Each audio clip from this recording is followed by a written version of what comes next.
Okay, welcome everybody. It's Lyle Shelton here. I'm the National Director of the Family First political party, but just here this afternoon to have a bit of a chat to get the year kicked off politically. A lot's been going down. And look, first, I might just bring you up to date with a couple of things just while we wait for a few people to join us. Many of you will know that I have a television show with Australian Digital Holdings, ADH TV.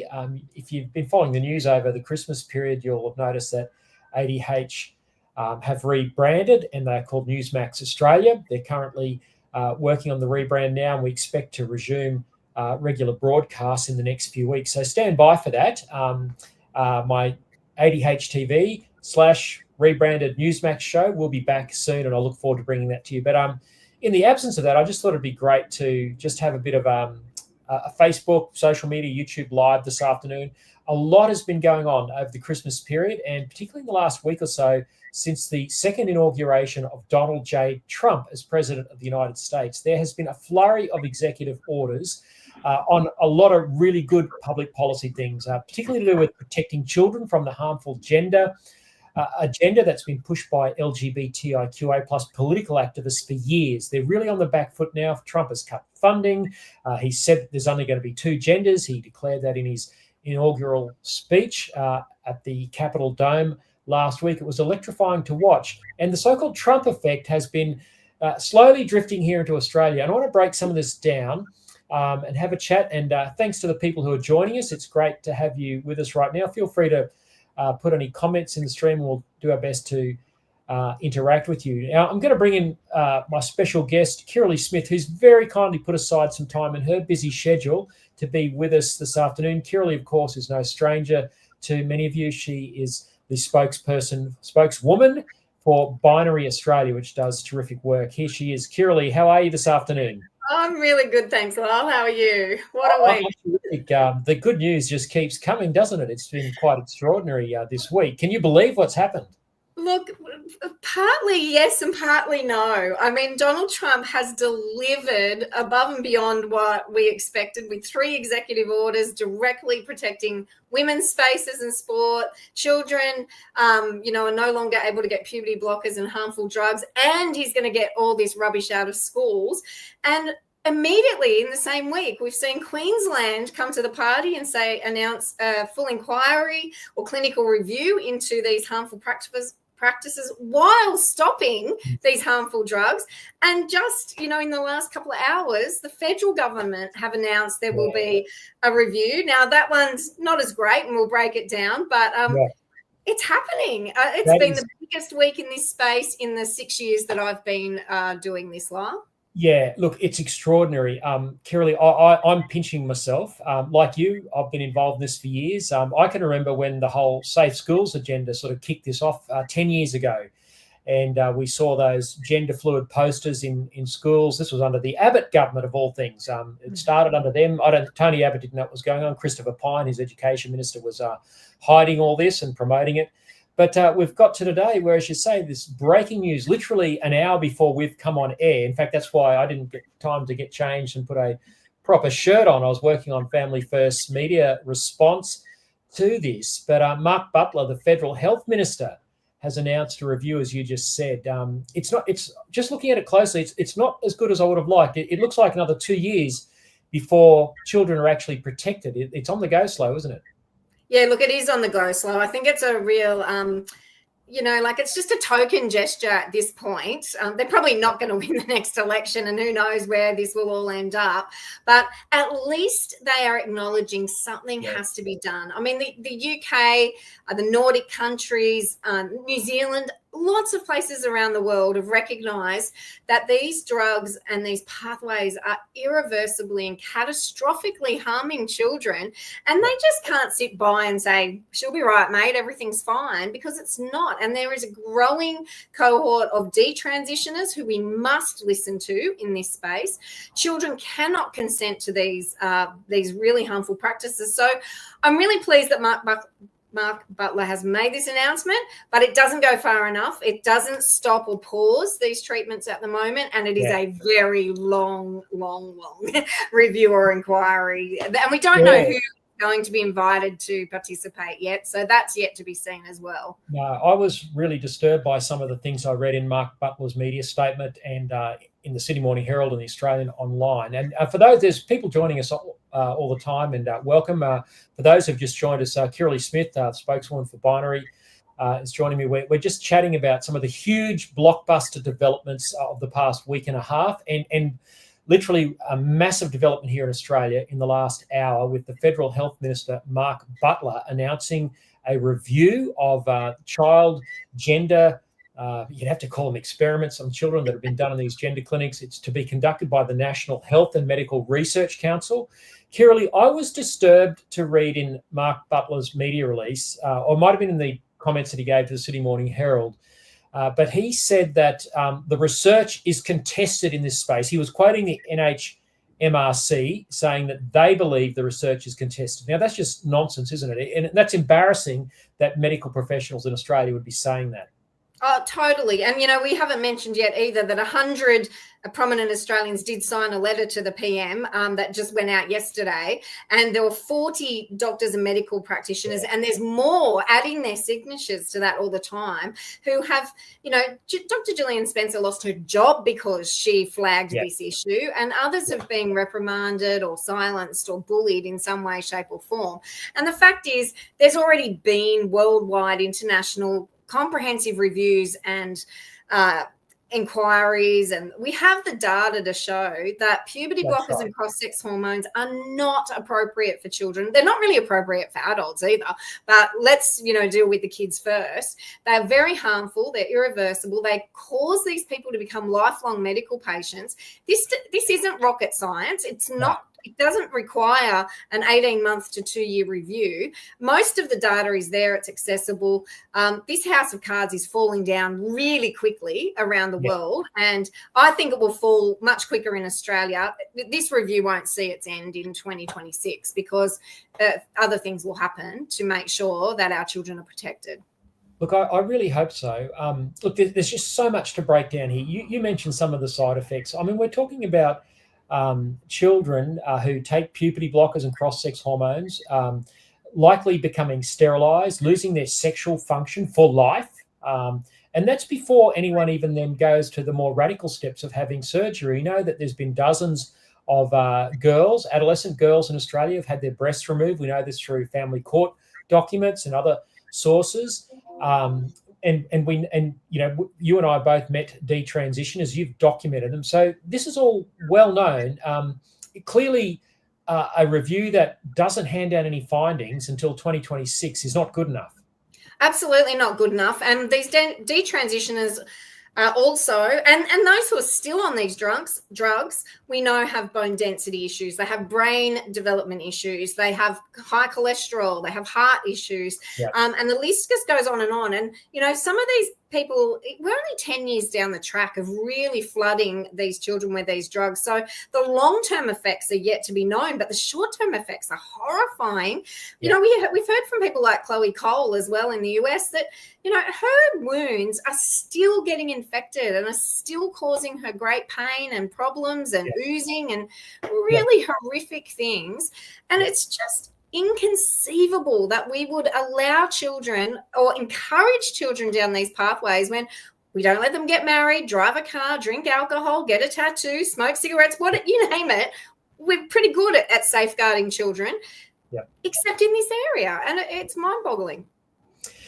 Absolutely. Kirralie, as we've been chatting, more people are joining us. Just to recap, we're discussing the blockbuster development this afternoon. Just about an hour ago, news broke from the Federal Health Minister, Mark Butler, that he has tasked the National Health and Medical Research Council with conducting a federal review of all states in Australia of child gender treatments, the use of puberty blockers, cross-sex hormones and surgery to report in 2026. As we've been saying, it's way too long. Kirralie, let's just break down, I just can't believe that what's happened in the US in the last week and a half hasn't had some impact on today's decisions. Let's go back to the early hours of Tuesday morning. I was up at 4 a.m. watching Donald Trump give that incredible second inaugural address where he electrified the world by saying the US government policy will be that there are only two genders. I mean, he said that out loud in public on TV in front of a global television audience of billions. And I think everyone just, put out a collective cheer. Thank goodness we can say this now. So that happened. Then there's been various executive orders to cut off the funding to the child gender clinics in the US. Again, something no Australian politician has had the courage to do. And then earlier this week, on Monday or Tuesday, news broke that a Cairns gender clinic had been plying 12-year-olds with puberty blockers without parental consent. Now that caused the very lackluster Kirralie government into action, didn't it? Tell us what happened there. Yeah, well, like in the morning, we hear that at least 42 young people have been put on these pathways without parental knowledge or consent. There was an uproar, social media was alive with comments. And by the afternoon, Tim Nicholls, the Health Minister for Queensland, had announced that there would be a complete pause on issuing only new patients with puberty blockers or cross-sex hormones, while they conduct a much shorter clinical review in Queensland. But it's horrifying that news had to come out before they took action because, I just want to go back to, what you're saying about Trump. He made it an election issue. Well, the American people made it an election issue. He responded, he reacted, he took the appropriate action, and pretty much nothing but praise. It's only, the activists who are upset with him. Everyone else is jumping up and cheering and sort of shaking their head going, can't believe a government even needs to say this. And yet here in Australia, not only do we have the Labor and Greens, we know where they stand. They're not interested in safeguarding women or children. But Peter Dutton, when he was asked, because the Nationals, to their credit, the Nationals have a public policy platform that they're taking into the election that says they will reinstate sex protections into the Sex Discrimination Act. Peter Dutton said, no, we don't want to touch it. We don't want anything to do with it. And that's interesting. I didn't realise that was that explicit in the Nationals. Absolutely is. I was actually, I was a part of that with my neighbour. We got it in at the grassroots level, right through to the federal conference. And it doesn't surprise me because people like Matt Canavan have been really, really good on this. But it shocks me that the Liberals can't carry this. You've got the likes of Senator Claire Chandler, who's been brilliant ever since she entered the Senate about 6 or 7 years ago. Alex Antic, and others. But as you say, Peter Dutton last week, when asked, said he had no plans to change things so that women's and girls' sports are protected. Essentially, what he's saying is he's not going to amend the Sex Discrimination Act to restore the definition of woman. Correct. And he called it Trumpian politics, and Senator Jane Hume called it a fringe issue. Well, 51% of this population are not a fringe issue. It's just, again, staggering. Read the room, Peter. Yeah, read the room, Liberals. This is an election-winning issue. Absolutely. If you want to take it up. And all he had to say in that instance, yes, the cost of living is a massive issue. Energy, a massive issue in this country. All he had to say was, I'm going to protect women and children. Now let's move on and get on to fixing all the things that are wrong with this country. He doesn't have to make a big hurrah about it. Is it? How just speak the truth. Now Peter Dutton's going to look like a fool now that Labor under Mark Butler has said we're going to review this stuff. Will Peter Dutton now say, well, yeah, actually there is only two genders and we never should have got... I mean, he really has... Missed the opportunity. Missed it. It was a brilliant opportunity. He could have just laid it down and moved on to the things that he wants to campaign on, and everyone would have been happy. But now, and he could have taken the moral high ground with today's announcement and said, "We told you so," but he didn't. Exactly. And he, at the moment, Peter Dutton is on a unity ticket with the Greens, with Labor, and the Teals on the idea that there's more than two genders. It's ridiculous. Kirralie, you mentioned. I mean, there's so much here, and it's fine that we're sort of jumping around all over the place because it's quite exciting and quite because you and I have been in this for years and years, and so little has happened. There's sometimes a lot happens in a day in a war, and this is what's going on now. But you mentioned going back to Trump, his election campaign. People forget this. Here's Dutton trying to stay away from these culture war issues. Trump leaned into it and won the 7 swing states, won the popular vote, and won both houses of Congress. Right. Now, the killer campaign ad that Donald Trump had was this advertisement with the voiceover person saying, Kamala Harris is for they, them, but I'm for you. Yeah. They pumped that ad into those swing states. That is that is recognised by political pundits everywhere as the killer ad that played a massive role, if not the seminal role, in Donald Trump winning that election. What are Australian politicians so afraid of? I don't know. The media and the Greens for some stupid reason. And the reality is the Liberal voters are not going to win over Labor or Greens voters except on this issue. This is the one issue that Labor women in particular continually, they put it up in lights and they say, we would vote just on this issue. And like Liberal could absolutely waltz it in if they wanted to. They've already got the Nationals, their coalition, saying that, they're 100% boots and all. What are they doing? I can't understand it. It is infuriating. I know that, my open letter to Peter Dutton has gone viral. I know that the letter with 100 signatures on it has gone even more viral. Let's break down that letter.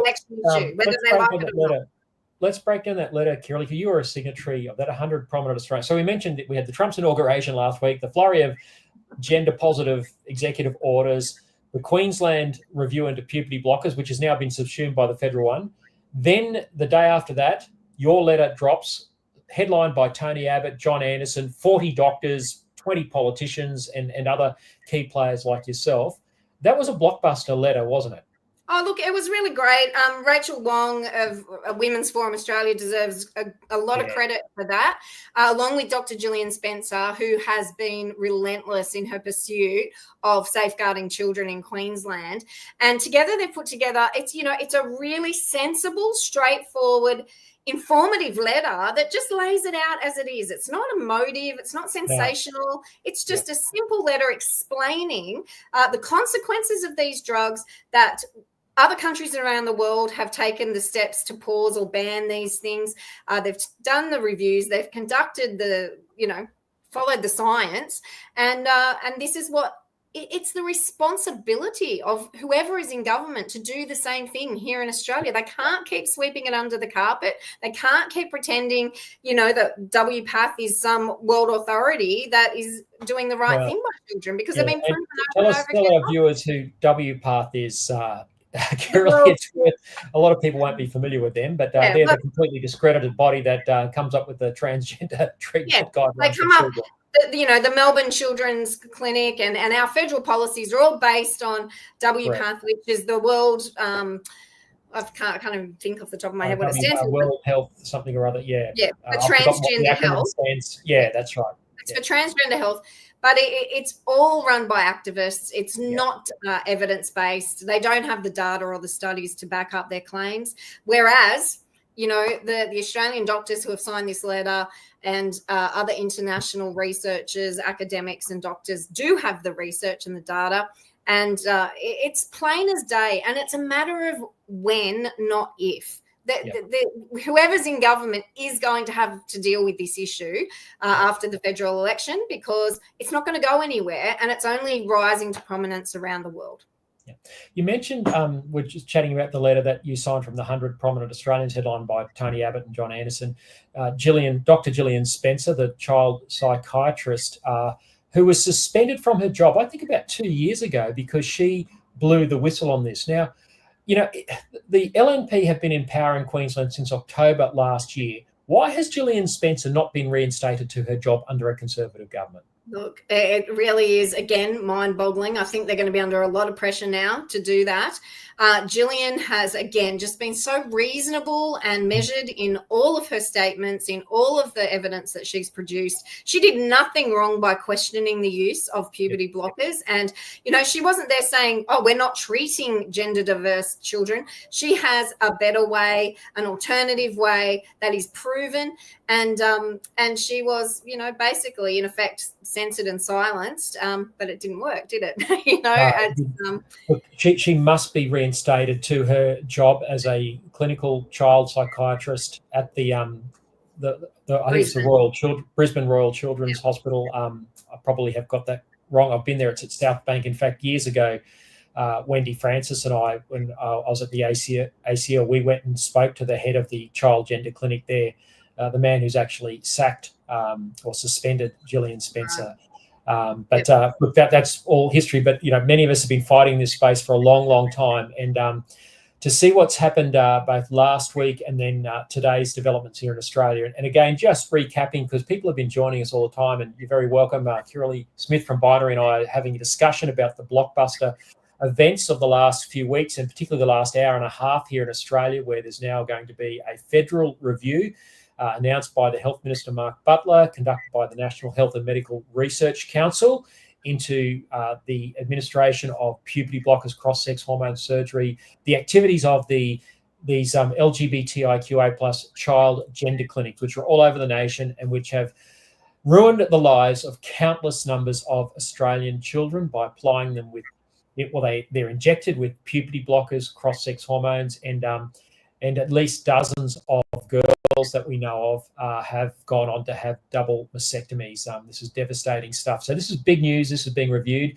Kirralie, it's again, I'm sort of still pinching myself, because you and I have been watching the politics of this. Even I think last year and the year before, I know that Pauline Hanson from One Nation, Senator Alex Antic from the Liberal Party, both of them have tried various motions in the Senate to get the sort of review up that Mark Butler has announced today. But each time, the Senate has rejected it. And with many Liberals, led by Simon Birmingham, who's leaving the Parliament at this election, but Senator Simon Birmingham, the Liberals leader in the Senate, has opposed this. Many Liberals have opposed it. It's been voted down in the Senate on more than one occasion in the last couple of years, and yet today, under the weight of evidence, Mark Butler has cracked.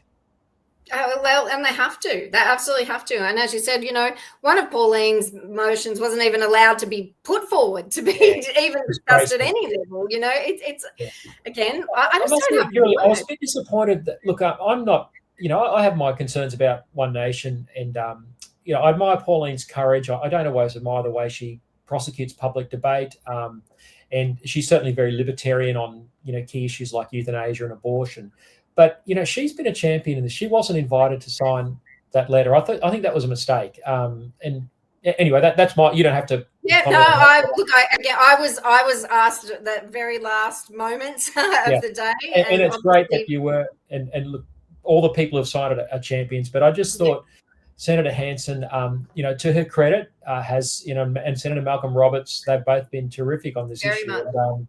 And you and I, we're the first to acknowledge them in this. Anyway, but look, and that's not a look.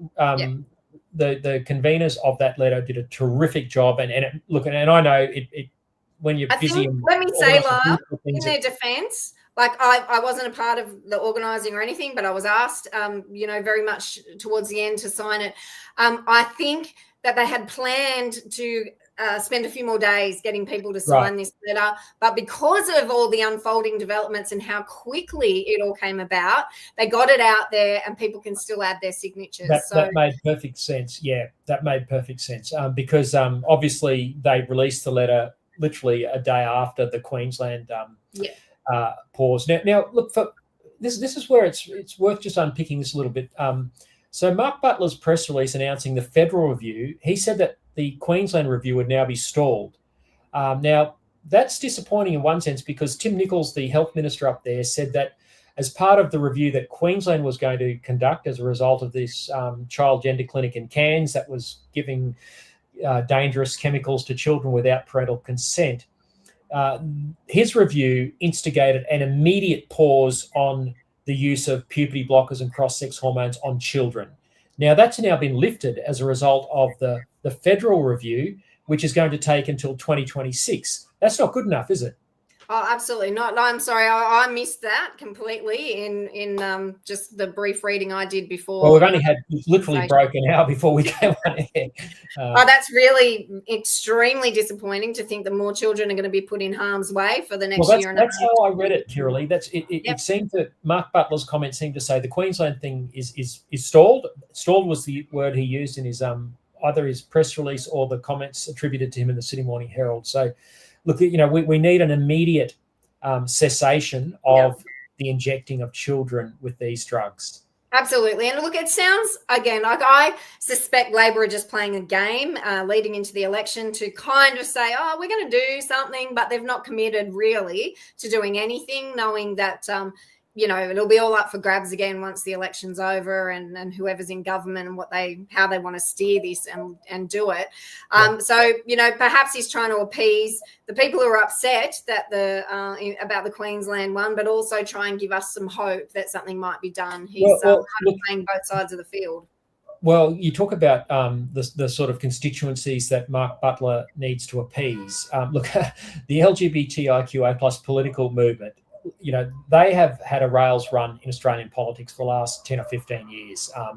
And during the same-sex marriage plebiscite back in 2017, those of us who were involved in the No campaign said that changing children's gender, these indoctrination programs in schools, attacks on freedom of speech and freedom of religion would be a package deal with same-sex marriage. We were laughed at. We were told that was not true, that gay marriage was just about the loving couples. No, it didn't affect anyone else. There would be no consequences, was what we were told over and over again. I was interested this week when the Queensland review of puberty blockers was announced. 2 key players from 2017 came out of the woodwork to condemn it. Anna Brown, of now Equality Australia, that's just the same-sex marriage movement rebranded, and Rodney Croome, one of the key leaders. Both of them came out. So the people who said this would never happen are now complaining that what they said would never happen has happened, and now that it's being rolled back. Absolutely. Just lies, and the Australian people were taken for a ride. Yeah, we saw it. We knew that redefining the word marriage would lead to the redefinition of other words. And here we are, redefining the word woman, calling children mature minors.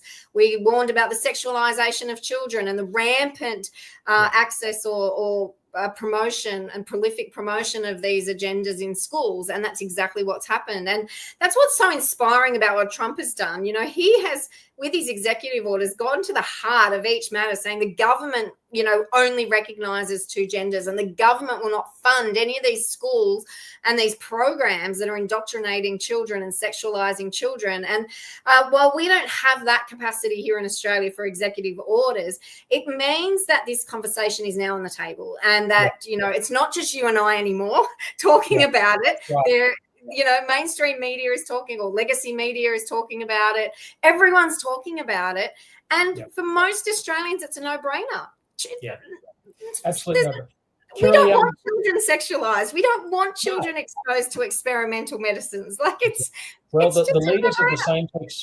of the same-sex marriage movement, Anna Brown, Rodney Croome, Alex Greenwich is another one he was involved in the Australian marriage equality. These are the people that have been defending the child gender clinics and these destructive practices. Yep. They've got egg all over their faces today. The other group that is sort of last man standing defending child gender experimentation is the Australian Human Rights Commission. I'm sure you would have seen their media statement just yesterday. They wouldn't have known what Mark Butler was about to do today. But tell our viewers what the Australian Human Rights Commission said yesterday. So tone deaf, and unsurprising that there's no comments allowed on their post, because there is no defense. They have no defense. All they have is, their hurty feelings and, this grandiose statement that, children should be allowed to be who they want to be, which is just ridiculous. We know that the Human Rights Commission, the same ones, intervened in Sal Grover's case to say that people can change their sex. They're not interested in human rights at all. They're only interested in their agenda and protecting a few small fringe minority groups that are radical extremists that want to sexualize our children, harm our children, and create this cohort of infertile, sexually dysfunctional, unhealthy people. They're not interested in the human right. The human right here is puberty. The human right is that to go from childhood to adulthood, you have to go through puberty. There's no other way to become an adult. And they're trying to stop being a human. Yeah, exactly. So the human rights, I just forget the name. I think it's Dr. Anna Cody is the Sex Discrimination Commissioner from the Australian Human Rights. This is a big bureaucracy funded by the taxpayers to sort of look after human rights. I've never seen them promote any human rights. They, as you say, they've opposed Sal Grover's rights to freedom of association with her Giggle app. The state versions have taken people like you and I through the ringers in terms of the legal action against us. It all starts in human rights commissions, but the Australian Human Rights Commission yesterday were opposing the Queensland review of puberty blockers. Now, this review was brought about because parents' rights were being trashed by these child gender clinics who were injecting their children with dangerous puberty blockers and cross-sex hormones without parental consent. Exactly. Whereas the Human Rights Commission should be defending the rights of parents to have a say about the medical treatment of their children. And what are they worried about? If they're so confident that this is the correct pathway of medical interventions, what are they worried about? A review would actually prove they're right if that was the case. But they want the review shut down because they know what the results are going to be, Lyle. They know that this is harmful for children. You know, anyone, you and I, we're going, you come and scrutinise us. You come and scrutinise our policies, our thoughts, our beliefs, because we are confident 100% that when you do, we'll be proven right. It's only these people, these gutless people who, and you mentioned the Sex Discrimination Commissioner, cannot even define the word sex. She's getting paid like $400,000 a year, and her portfolio she can't even define. And she doesn't want this review to go ahead or any like it because she knows what the outcomes will be, and that will be egg on her face, complete embarrassment and liability for all the children who have been harmed along the way. Well, that's right. I think that Dr. Anna Cody, the Sex Discrimination Commissioner at the Australian Human Rights Commission, has used that she has egg on her face yesterday, defending the indefensible. And she must be very embarrassed to see Mark Butler's media statement today. And just to recap, because, again, people have been joining us all the way through this conversation. Kirralie Smith from Binary and I are talking about blockbuster news literally an hour and a half ago. The Federal Health Minister, Mark Butler, has announced a federal inquiry into the administration of puberty blockers, cross-sex hormones, surgery of children through the child gender clinic network that exists in Australia that's been turbocharged since the whole gay marriage debate took away gender in marriage. It's finally catching up to them. The dam has burst under the weight of evidence, and we were just discussing how the Australian Human Rights Commission was trying to support the gender clinics yesterday, including their keeping parents in the dark. So much for the human rights of parents. Children can't consent to this. Kirralie, we've been going half an hour. We'll wind up very shortly, but I just thought it'd be good to touch on, and I know you can't say too much, but you and I are both in court again next week because LGBTIQA+ activists have weaponized really, really flawed legislation, which seeks to suppress discussion about the things we're talking about today. I'll talk about my case first. I'm in court on Monday in Brisbane because of a blog that I wrote 5 years ago about LGBTIQA+ drag queens indoctrinating children into the sort of stuff that we're talking about. Mark Butler's now having a review into the things that I wrote about 5 years ago, which I've been dragged through the courts for 5 years, been through a trial. We won, and then they're appealing. So I'm in court on Monday morning in the Queensland Civil and Administrative Appeals Tribunal for a half-day hearing because the drag queens who are suing me for calling them out for indoctrinating little children in gender-fluid ideology, they want to say that I am calling them pedophiles, which I've never done. They're trying to get evidence admitted from a Canadian academic. I'm really hoping and praying that will be thrown out of court. But that's on Monday. On Friday, you're in court. And I know you can't say too much because I'm in QCAT. I'm a little bit more at liberty to say, and also I've probably decided I'm just going to talk about this anyway. But I understand you're in the Downing Centre in Sydney. And what time is that, Kirralie? Tell us what you can say. 9:30 in the morning. So what's on the public record that you can say? This is a vilification complaint. I have two vilification complaints. One on Tuesday, I think there's some housekeeping in court for a hearing that will be in April. But next Friday will be a hearing for one of the vilification complaints. I have identified males playing in female soccer teams, and I've been accused or told that it's vilification to call these males men or blokes or anything that refers to them as male. So I won't back down in this. I'll fight it all the way. And Lyle, I want to say, I admire you so much for being in this fight for so long. And there's others with us, in the trenches. And look, right back at you, Kirralie. It's a mutual admiration society. we do have. We've paid a price, and we probably will keep paying a price for a time yet, because even though it's tumbling down in the US and around the world, it will take longer here in Australia. But if we don't stand up and if we don't flag these issues, there's no chance it will fall here in Australia. And at the end of the day, again, it's only men that have to go to court to try and prove that they're women, because women don't need to take anyone to court to say they're a woman. It's a bad law. It needs to be challenged, and I will challenge it all the way. Yeah, good on you. Kirralie, one of the most frightening images that I've seen in this whole debate was, I think, 2 years ago when you posted on your social media a picture.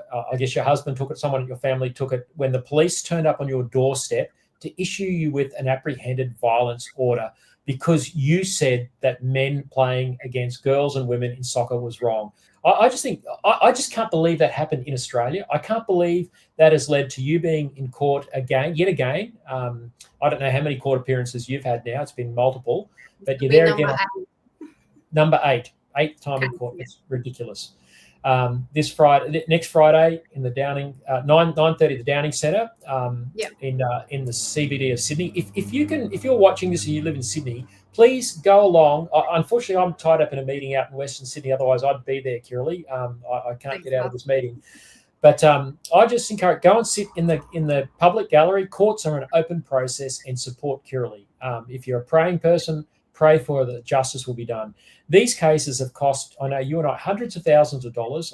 I've been blessed to have supporters, and if any of you who are watching have donated to mine or Kirralie's crowdfunding, thank you from the bottom of our hearts, because neither of us have the means to defend ourselves legally like this. The drag queens who are suing me have access to the LGBT legal service in South Brisbane, which is a community legal service which receives Queensland government taxpayer funding. My law firm, and I know yours, Kirralie, don't receive a dime from the taxpayer. So it's disgusting that we're being sued with taxpayers' money, and our rights to freedom of speech are being trampled. I can't believe this has happened in Australia. It's not. No. You'd say the same, I'm sure. And look, I'm 100% confident our children and grandchildren are going to be talking about the things we did, Lyle, and shaking their heads that we even had to do it, and that the pendulum will swing back to reality, to evidence, to science, to facts, to, what we know to be true. It really sucks that we have to go through this, but this is the hill I will die on. I know it's the hill you'll die on, because it's too important not to. Absolutely. Well, I know that you'll have some commentary on social media, probably on Friday. After they'll be, if you can't say anything, people like me will. We'll make sure that we keep people updated. Go to Kirralie's and my social medias. You can look at, we're on all the platforms. I'll certainly be posting. I'll probably put something out tomorrow just to give people a bit more detail about what I'm facing on Monday in the Queensland Civil Administrative Appeals Tribunal. And I'll do a video update from the court on Monday afternoon. Kirralie, we should probably wind up now, but just want to thank everyone who's been watching, those who have joined us more recently. We've been talking about the momentous events, which have been sort of on a slow build-up, probably during the Trump campaign, but then Trump's second inaugural last week, where he declared to the world there are only two genders. It was funny when he said it again at Davos last week as well. So much has happened in the last week and a half. And, of course, it's led to the dam bursting here in Australia with federal Labor.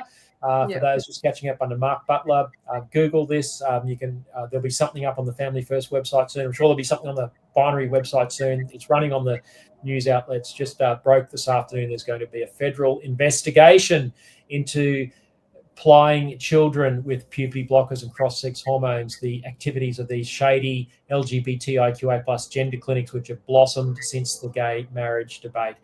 The final thing I'd say, Kirralie, a kid just doesn't end up in a gender clinic. There's a process, and it started with his indoctrination. It's right through from early childhood. It's through all of our schools, came through safe schools, in the universities. We've got to really root out the ideology, haven't we? It's not just about getting them off the drugs. We've got to get the ideas, the woke mind virus, to quote Elon Musk. Yeah, look, and schools particularly have a lot to answer for. And, you know, we put out a book at the end of last year, Yes. Devastated, How Gender Yes. Ideology is Tearing Australian Families Apart. This isn't because families are doing the wrong thing. Families are doing the right thing, and they're trying to protect their children. They're taking them to what they believe should have been trusted medical practitioners. They're trusting schools, they're trusting the government, and they've been betrayed at every single level. And so Australians need to be aware of, you know, how insidious this ideology is and how captured our bureaucracy is by it. And we have to stand up and fight back. Absolutely. Good on you. Kirralie, where can people find you? Binary.org.au. Yep. And social media. I know you're prolific on X. Yeah, Kirralie, capital S. I'm on that. We've got a binary and Facebook binary page. Facebook page is also a trove of information. Yeah, Instagram as well. Instagram as well. So please follow Kirralie, keep up to date with all that. You'll stay right on the cutting edge of all this. Also, Family First. We do some commentary, of course, but our commentary is motivated towards political action, and we've got candidates being rolled out all the time now for the federal election. Brave people are putting up their hand, putting up $2,000 to nominate, which is what the AC requires if you want to stand for Parliament. We're running Senate candidates right across the East Coast. You can find us at familyfirstparty.org.au, and I'm on X at Lyle Shelton, Facebook and Instagram as well. So please keep in touch with what's going on. Well, Kirralie, it's been just a delight to talk to you for the last 45 minutes or so. I trust you, our audience, have enjoyed this chat. We'd like to do more of this sort of stuff. It's just an informal Friday afternoon chat. But please have a great weekend and all the best in court next week. And we'll chat again soon. Yeah, thanks all the best to you too, Lyle. Thank you. Thanks, everyone. Goodbye.